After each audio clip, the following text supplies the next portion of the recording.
Hello brides and grooms! Apologies for the lack of video blogs over the last few months. It's just been completely manic and I've just not got around to it. I'm actually recording this whilst on a 2-day instructional video shoot down in Leek. So it's 8:30 in the morning, 1st of December, and there's a pheasant in the car park.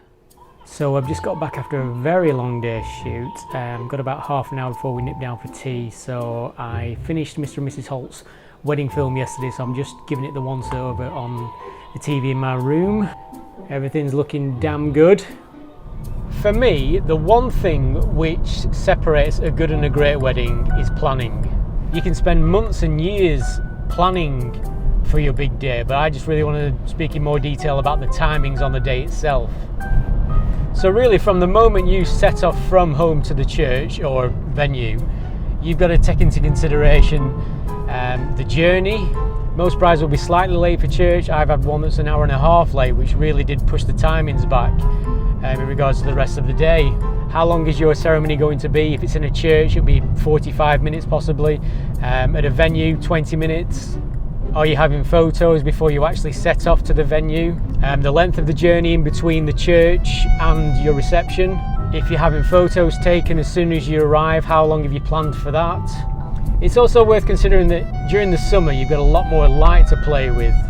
So in regards to your photos, you can take them throughout the day, whereas in winter you've got a very short window. So you might want to consider bringing your marriage ceremony forward just to allow for that. Speeches are always a grey area when it comes to timings. I've seen ones that can go on 15 minutes. I've seen ones that can go on for an hour and a half.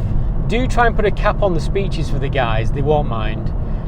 Because if they're going too long, that will start creeping into the night do.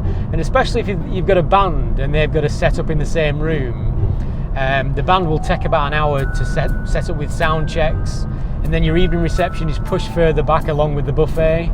The best thing to do is to speak to your venue manager, speak to all your suppliers to help you draw up a plan which will eliminate most of the stress, iron out any of those sort of awkward or quiet lulls during the day, and will make your day run so much better.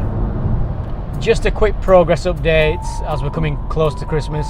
I'm mailing Mr. and Mrs. Holt's this week, and then I'm getting on with Mr. and Mrs. Farrimon's edit. The next teaser should be Becky and Jason's, which should hopefully be next week.